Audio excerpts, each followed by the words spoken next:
দেখুন, বাংলাদেশ এই মুহূর্তে কেন উত্তাল তার তো বিবিধ কারণ রয়েছে, এবং সেই কারণগুলোর মধ্যে কোনটা সত্য সেটা আমরা খুব ভালোভাবেই জানি। কিন্তু ওপার বাংলার মানুষ বা ওপার বাংলার লোকজন কি বলার চেষ্টা করছে কেন বাংলাদেশ আজকে উত্তাল, তার প্রধান যে কারণ, বাংলাদেশের পতাকাকে নাকি অবমাননা করা হয়েছে। ইসকনের কিছু মানুষ, বিশেষ করে চিন্ময় প্রভু, তিনি অপমান করেছেন। সেই কারণে তাকে একদিকে যেমন দেশদ্রোহিতার মামলা দিয়ে বাংলাদেশের ইউনূসের সরকার আটক করে রেখে দিয়েছেন, ঠিক তেমনি আবার মৌলবাদীদের দিকে দিকে হামলা চলছে। কিন্তু কেন চিন্ময় প্রভুকে গ্রেপ্তার করা হয়েছে, কেন তাকে দেশদ্রোহিতার মামলায় আটক করা হয়েছে, সেই ভিডিওটা আমাদের সামনে এসেছে, যেটা সম্ভবত আপনারা কোথাও দেখেননি এখনো পর্যন্ত। কোনো টিভি মিডিয়া সম্ভবত আপনাদের দেখাতে পারেনি। আজকের পর্বে আপনাদের সামনে আমি দেখাবো যে কোন ভিডিওর জন্য চিন্ময় প্রভুকে গ্রেপ্তার করেছে ওপার বাংলার পুলিশ, এবং এই ভিডিওটা দেখার পর আপনারাই সিদ্ধান্ত নেবেন সত্যি কি এটা বাংলাদেশের পতাকার অবমাননা ছিল। এই প্রশ্নটা আপনারা করবেন। তাই অত্যন্ত গুরুত্বপূর্ণ এবং একটা বিরল তথ্য আপনাদের জন্য জোগাড় করতে পেরেছি। আশা করি আপনারা আর কোথাও দ্বিতীয় কোনো ইউটিউব চ্যানেলে বলুন আর মিডিয়াতে বলুন এই তথ্য হয়তো শুনবেন না। নমস্কার, welcome to simple as ABC. আপনাদের সকলকে স্বাগত জানিয়ে শুরু করছি আজকের বিশেষ বিশেষ খবর। প্রথমেই অল্প কয়েকটা কথা আপনাদের জেনে রাখাটা প্রয়োজন ভিডিওটি দেখার আগে। সেটা হচ্ছে, এই যে আগস্ট মাসে 5ই আগস্ট নবনির্বাচিত একটি সরকারের প্রধানমন্ত্রী শেখ হাসিনাকে যেভাবে ওপার বাংলা থেকে বিতাড়িত করে দিল সেখানকার মৌলবাদী কিছু ছাত্র নেতারা, তখন থেকেই বাংলাদেশ জ্বলছিল। এবং যে বাংলাদেশের জ্বলার পিছনে অ্যাকচুয়াল কারণ ছিল সেখানকার স্বাধীনতা সংগ্রামীদের কোটা ব্যবস্থা এবং চাকরির সংরক্ষণ বিষয়, সেই আন্দোলন আজকে ঘুরপথে হিন্দুদের ওপর আক্রমণে নেমে এসেছে।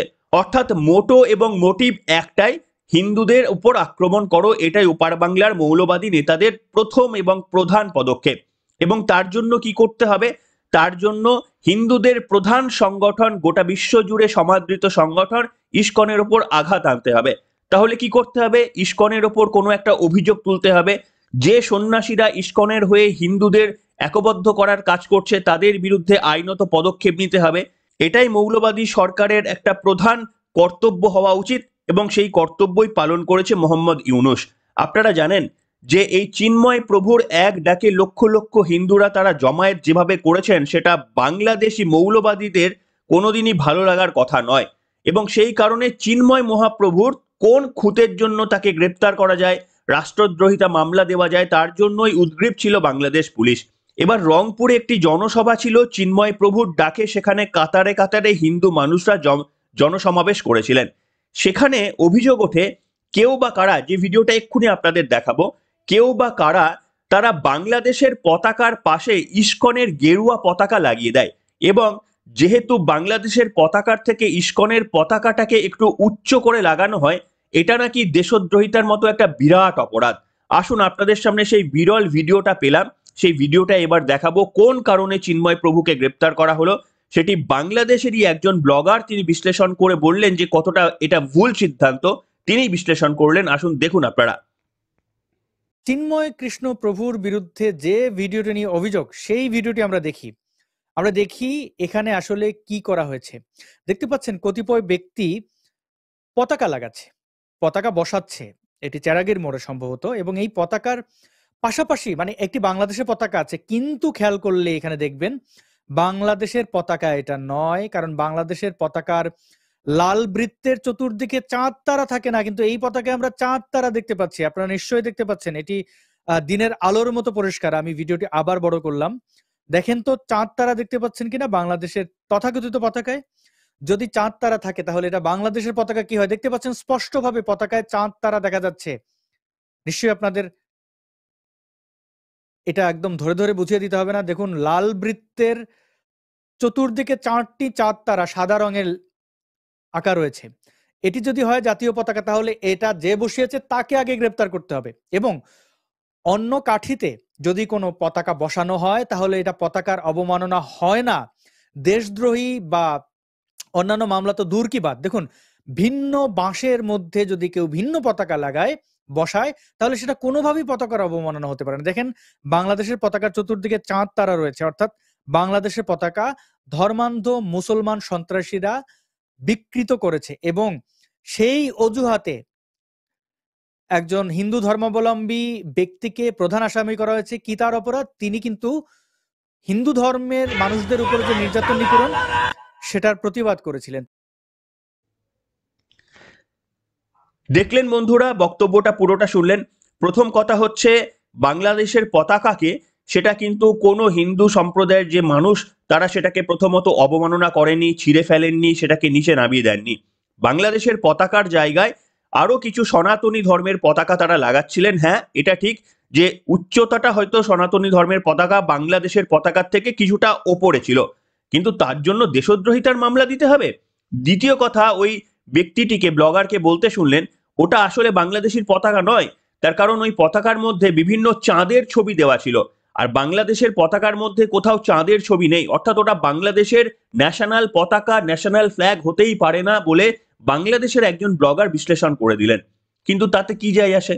আমাদের উদ্দেশ্য যদি হয় যেন তেন প্রকারণে ইস্কনকে নিষিদ্ধ সংগঠন করা এবং ইস্কনের যারা প্রচারক তাদের বিরুদ্ধে দমন পীড়ন নীতির মধ্যে দিয়ে কার্যত হিন্দুদের ওপর অঘোষিত অত্যাচারকে সমর্থন করা, এই যদি আমাদের লক্ষ্য হয় তাহলে আর যুক্তির কি কোনো প্রয়োজন রয়েছে? দেখুন, এই ধরনের ঘটনার জন্য চিন্ময় প্রভুকে গ্রেপ্তার করে রেখে দিয়েছে দিনের পর দিন বাংলাদেশের মৌলবাদ প্রশাসন। কতটা ন্যাক্কারজনক, কতটা লজ্জাজনক একটা ঘটনা যে একটা সম্প্রদায়ের ধর্মগুরু যাকে গ্রেপ্তার করা মানে হচ্ছে হিন্দু ভাবাবেগে আঘাত করা, কিন্তু এসবের পাত্তা না দিয়েও মোহাম্মদ মোল্লা ইউনুস প্রশাসন তারা এই কাজটি করেছেন। আচ্ছা, ওই যে ঘটনা আমি যদি ধরেও নিই সেটা দেশদ্রোহিতার মতো ঘটনা, সেটা কি দেখলেন আপনারা ভিডিওতে যে চিন্ময় প্রভু তিনি গিয়ে লাগিয়েছেন বা তিনি কাউকে বলেছেন যে লাগাতে? এরকমও কোথাও দেখলেন? যদি গ্রেপ্তার হওয়ার কথা থাকে, যদি দেশদ্রোহিতার মামলার কথা থাকে, তাহলে তো যারা লাগাচ্ছেন নিজের পক্ষে তাদের বিরুদ্ধে করতে পারতেন। চিন্ময় প্রভুকে কেন গ্রেপ্তার করে ফেললেন? অর্থাৎ এরপরে আপনাদের আর বুঝতে অসুবিধা হওয়ার কথা নয় যে শুধুমাত্র গ্রেপ্তার করব বলেই গ্রেপ্তার করা, হিন্দুদের দমন পীড়ন করব বলেই সেই নীতিতে বিশ্বাস করা। এবার আপনাদের সামনে আমি দ্বিতীয় আরো একটা ভিডিও দেখাবো। আচ্ছা, যদি চিন্ময় মহাপ্রভুকে এই কারণেই গ্রেপ্তার করা যায় এবং সনাতনীদের এই কারণেই যদি পিটিয়ে মারার মতো একটা সিদ্ধান্ত নেয় ইউনুস প্রশাসন বা তাদের সমর্থিত কিছু মৌলবাদ নেতারা, দ্বিতীয় ভিডিওটা দেখে বলুন তো, যে হিন্দু সনাতনীরা সেদিন যদি অপরাধ করে থাকেন, তাহলে বাংলাদেশের মৌলবাদ মুসলমানরা তারা কি এর থেকেও গর্হিত অপরাধ করলেন না? তারাও নিজের জাতীয় পতাকাকে কিভাবে ব্যবহার করছে একটা মিছিলে, আপনারা দেখুন তো। এবং সেম ভিডিও আপনাদের দেখাতে চাইবো। তসলিমা নাসরিনও কিন্তু এই পয়েন্টটি হাইলাইট করে বাংলাদেশের প্রশাসনের কাছে প্রশ্ন তুলেছে। দেখুন তো এই ভিডিওটা। ভাইদেরকে মুসলমান দৃষ্টিকোণ থেকে, ইমানি দৃষ্টিকোণ থেকে সাবধান করে দিতে চাই, যদি এই 70 বছরের জিন্দগির জন্য চিরস্থায়ী আখিরাত বরবাদ করতে চাও, চিরস্থায়ী অনন্ত অসীম জান্নাত নামক নিয়ামতকে যদি উপেক্ষা করতে চাও, জয় শ্রীরাম দেওয়া বন্ধ করো। আমাদের স্লোগান হবে নারায়ণ তাকবীর। এই নারায়ণ তাকবীরের স্লোগানের মাধ্যমে ভারতবর্ষ স্বাধীন হয়েছে। নারায়ণ তাকবীরের স্লোগানের মাধ্যমে এই ভারতবর্ষ থেকে পাকিস্তান হয়েছে। দেখলেন বন্ধুরা, এই ভিডিওটাও তো আপনারা লক্ষ্য করলেন। এখানে বাংলাদেশের পতাকার ওপরে আরো একটি পতাকা লাগানো হয়েছে এবং একই লাঠিতে। আগের যে ভিডিওটা দেখালাম সেটা কিন্তু দুটো আলাদা লাঠি, একটা লাঠিতে বাংলাদেশের পতাকা এবং কয়েকটা লাঠিতে সনাতনী ধর্মের পতাকা ছিল। কিন্তু বাংলাদেশের মৌলবাদ মুসলমানরা তারা যে ধরনের মিছিলে পতাকা ব্যবহার করছে, সেখানে একই লাঠির মধ্যে বাংলাদেশের পতাকা রয়েছে আর ওপরে মৌলবাদীদের কোনো ধর্মীয় পতাকা তার ওপরে রয়েছে। আচ্ছা, এটা অপরাধ নয়? মোহাম্মদ ইউনুস কি কোনো ব্যবস্থা নিয়েছেন? উত্তর হলো এখনো পর্যন্ত আমি যতটা জানতে পেরেছি কোনো ব্যবস্থা নেওয়া হয়নি। এরপরেও কি বিশ্বাস করছেন না ভারতবর্ষের যারা সেকুলার পন্থী রয়েছেন, ফিরাদ হাকিম, মোহাম্মদ সেলিম, বিকাশ রঞ্জন ভট্টাচার্য, তারা কি এই ধরনের ভিডিওগুলো দেখছেন নাকি একবার? যে বাংলাদেশের পতাকাকে অবমাননা করার জন্য যে কারণে চিন্ময় মহাপ্রভুকে গ্রেপ্তার করা হতে পারে, তার থেকেও বড় কারণ যখন বাংলাদেশের মৌলবাদী মুসলমানরা তারা দিনের পর দিন করে চলেছেন, তা চোখ বন্ধ করে ইউনুস প্রশাসন সহ্য করছে। অর্থাৎ সে দেশে আইনের প্রশাসন নেই। ঠিক যেমন পশ্চিমবঙ্গে আইনের শাসন চলে না, শাসকের আইন চলে। আর পশ্চিমবঙ্গ তো ওপার বাংলা থেকেই শিখেছে, তাই ওপার বাংলার যারা প্রশাসক, সেই প্রশাসক একদিকে অনৈতিকভাবে নবনির্বাচিত একটা সরকারকে এইভাবে ফেলে দিতে পারে, আর নির্বাচন না হওয়া সত্ত্বেও দিনের পর দিন মোহাম্মদ ইউনূসের সরকার সেখানে প্রধানমন্ত্রী মুখ্য উপদেষ্টা হিসেবে তিনি চেয়ার দখল করে রাখতে পারেন, যেখানে আগামী কয়েক মাসের মধ্যে নির্বাচনের কোনোই সম্ভাবনা নেই। এবং সেই বাংলাদেশ নাকি গণতন্ত্রের একটা বাংলাদেশ বলতে হবে। সেই বাংলাদেশে হিন্দুরা যদি কোনো ভুল করে তাহলে সেটা তাদের সংবিধান অনুযায়ী ভুল হতে পারে, দেশদ্রোহিতা হতে পারে। অথচ সেই একই কাজ কিংবা তার থেকে গর্হিত কাজ যদি মুসলমানরা করে তাহলে তাদের ক্ষেত্রে কোনো অপরাধ নেই। এটা তো সিরিয়া লেবাননের থেকেও খারাপ অবস্থায় চলে এসেছে বাংলাদেশ। এবং এই সমস্ত ঘটনা দেখার পরেও যারা সমর্থন করছেন, যারা মনে করছেন বাংলাদেশ আমাদের বন্ধু, পশ্চিমবঙ্গের বাসিন্দা আপনারা হতে পারেন, আপনারা কোনো সম্মানীয় রাজনৈতিক বিদ হতে পারেন, আপনাদের এই মতামতকে ধিক্কার জানানোর কোনো ভাষা নেই। এই ধরনের ঘটনাগুলো থেকে যদি আমরা শিক্ষা না নিতে পারি, ওপার বাংলার মোহাম্মদ ইউনূস কতটা মৌলবাদী প্রশাসন সেখানে চালাচ্ছে, হিন্দুদের মারবো বলেই তারা মারছে। যতই তারা বলার চেষ্টা করুক যে বিচ্ছিন্ন ঘটনা, বিক্ষিপ্ত ঘটনা, সেটা তো আমরা প্রত্যেক দিন প্রমাণ পাচ্ছি। এমনকি শুধু চিন্ময় মহাপ্রভু নয়, আপনারা জানেন যে চিন্ময় মহাপ্রভুকে খাবার দিতে গিয়েছিলেন, ওষুধ দিতে গিয়েছিলেন যে সমস্ত ইস্কনের সাধু সন্ন্যাসীরা, তাদের 4 জনকেও গ্রেপ্তার করে নিয়েছে বাংলাদেশের প্রশাসন। কি তাদের অপরাধ ছিল? তারা তো আর কোথাও পতাকা লাগাতে যায়নি। তাদের অপরাধটা কি বলতে পারবেন মোহাম্মদ ইউনূসের প্রশাসন, যিনি নাকি শান্তিতে নোবেল পুরস্কার পেয়েছেন?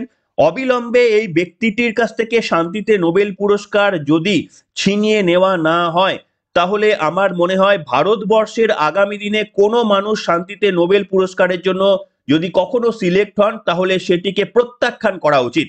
তার কারণ মোহাম্মদ ইউনূসের চেয়ারে অন্য কোনো ভারতীয়রা বসতে পারেন না। শান্তিতে নোবেলের নামে যারা হিন্দুদের উপর অত্যাচার চালাচ্ছে এবং মুখ বুঝে যে প্রশাসন সহ্য করছে, সেই প্রশাসন আর যা কিছু হোক শান্তিতে নোবেল পুরস্কার তো পেতেই পারেন না। বরঞ্চ উগ্র মৌলবাদীদের এক অংশের বাড়া তিনি, তাকে চরম মৌলবাদিতার একটা আখ্যা দিয়ে ভারতবর্ষ কোনো পুরস্কারে পুরস্কৃত করতেই পারে। কি বলবেন বন্ধুরা? যে ঘটনা নিয়ে এত বিতর্ক জন্ম হয়েছে, বাংলাদেশে যে ঘটনা নিয়ে নাকি মৌলবাদীরা এত রেগে গিয়েছে ইস্কনের প্রতি, ইস্কনকে নাকি নিষিদ্ধ ঘোষণা করতে হবে, যদিও বাংলাদেশের প্রশাসন অন্য কথা বলছে।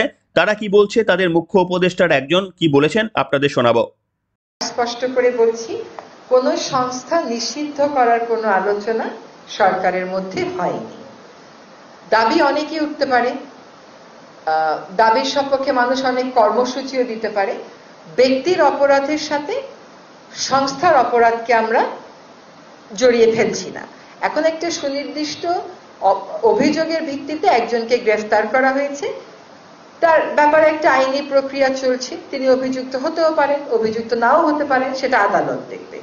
আর আজকেও দেখলাম পত্রিকাতে যে ইসকনের পক্ষ থেকে একটা সম্মেলন করে বলা হয়েছে যে তাদের সাথে যাকে গ্রেফতার করা হয়েছে তার কোনো সম্পর্ক নেই। আর এটা হচ্ছে আপনার প্রথম প্রশ্নের উত্তর। দ্বিতীয় প্রশ্নের উত্তর হচ্ছে যে সংস্থা, আমি আবার স্পষ্ট করে শুনলেন বন্ধুরা, বাংলাদেশ যদিও বলছে যে সরকার এই মুহূর্তে ইস্কনকে ব্যান করবেন এমন কোনো সিদ্ধান্ত নেওয়া হয়নি, কিন্তু আজকে হচ্ছে না বলে আগামী দিনে হবে না এমন তো কোনো ব্যাপার নয়। বিশেষ করে এইরকম মৌলবাদী সরকার যেখানে চলে, যেখানে হিন্দুরা অপরাধ করলে অপরাধ, অথচ মুসলিমরা সেই অপরাধ করলে তাদের কাছে সেটা অপরাধ নয়, আশীর্বাদ, তাহলে এই প্রশাসন যে কোনো দিনই যে ইস্কনকে ব্যান করবে, হিন্দুদের ব্যান করবে, এতে আর অবাক হওয়ার কি রয়েছে। তবে পশ্চিমবঙ্গের যারা সেকুলারপন্থী রয়েছেন তারাও কিন্তু সমানভাবে বিপজ্জনক। বাংলাদেশের এই অত্যাচারের পরেও যারা ধরি মাছ নাছুই পানি করে রয়ে গিয়েছেন, সেই সমস্ত রাজনৈতিক নেতৃত্বদের চিনে নেবেন কিন্তু এই সময়। কংগ্রেস, সিপিএম, তৃণমূল কংগ্রেসের নেতা নেতৃত্বরা যারা নিজেদের সব থেকে বড় সেকুলারপন্থী বলে থাকেন, তারা রাস্তায় একটা মিছিল পর্যন্ত নামাতে পারলেন না। বিরোধী দলনেতা শুভেন্দু অধিকারী এবং বিজেপির বেশ কিছু সংগঠন ছাড়া আজকে একটা রাজনৈতিক দল পশ্চিমবঙ্গের বুকে ওপার বাংলার হিন্দুদের পাশে সমর্থন জানিয়ে এবং মৌলবাদের বিরুদ্ধে একটা মিছিল সংগঠিত করতে পারলেন না। পশ্চিমবঙ্গের হিন্দু সম্প্রদায়ের মানুষ যদি এর পরেও চোখ বন্ধ করে থাকেন, যদি দেখেও না দেখার ভান করেন, যদি ভাবেন কাটমানি নিয়েই আপনাদের সারা জীবন কেটে যাবে, তাহলে ভুল। আর কয়েক মাস যদি অপেক্ষা করেন, কয়েক বছর যদি অপেক্ষা করেন, মমতা বন্দ্যোপাধ্যায়ের প্রশাসন যদি এইভাবেই আমাদের পরিচালনা করতে থাকে, হিন্দুদের উপর দমন পীড়নের নীতির ওপর তিনি যেমন মুখ বন্ধ করে বসে থাকবেন, হিন্দুদের মূর্তি ভাঙা হলে তিনি যেমন মুখ বন্ধ করে বসে থাকবেন, এই নীতিতেই আগামী দিনে যদি পশ্চিমবঙ্গ চলতে থাকে, তাহলে মৌলবাদীরা যেভাবে সংখ্যায় বৃদ্ধি পাচ্ছে, তাতে করে পশ্চিমবঙ্গের যে কোনো অবস্থা এই ধরনের পরিণত হতে পারে, তাতেও অবাক হওয়ার কিছু থাকবে না। তবে সবশেষে যে কথা আমি প্রত্যেকবারই বলি, যে বাংলাদেশি বলুন আর ভারতবর্ষেই বলুন, সেখানকার হিন্দু এবং মুসলিম সম্প্রদায়ের একটা অংশরা রয়েছে যারা এই ঘটনার তীব্র নিন্দা প্রথম দিন থেকে করেছে, এমনকি মুসলমান সম্প্রদায়ের মানুষের মধ্যেও অনেকে করেছেন। তাই পশ্চিমবঙ্গের বুকে সাধারণ মানুষের মধ্যে যেন কোনো অশান্তির সৃষ্টি না হয় ওপার বাংলার এই ঘটনা নিয়ে। হ্যাঁ, এটা বলতে পারি যে মুসলিম সম্প্রদায়ের যারা বিবেকবোধ যাদের রয়েছে, তারাও রাস্তায় নামুন, তারাও প্রতিবাদ করুন, কারণ মনুষ্যত্বের বিরুদ্ধে এই লড়াই আপনাদের সকলেরই সামিল হওয়া উচিত, এটাই বিশ্বাস করি। এবং পশ্চিমবঙ্গের দীর্ঘ ইতিহাসে কয়েকটা অংশে গন্ডগোল যারা আমরা দেখতে পাই সেটা রাজনৈতিক, কিন্তু আদতে হিন্দু মুসলমানদের মধ্যে এখানে যে কোনো বিরোধ নেই, সেটা ভারতবর্ষের দীর্ঘ ইতিহাসই প্রমাণ করে, পশ্চিমবঙ্গের ইতিহাসও প্রমাণ করে। তাই বিরোধ হিন্দুর সঙ্গে মুসলমানের নয়, বিরোধ অমানবতার সঙ্গে মানবতার।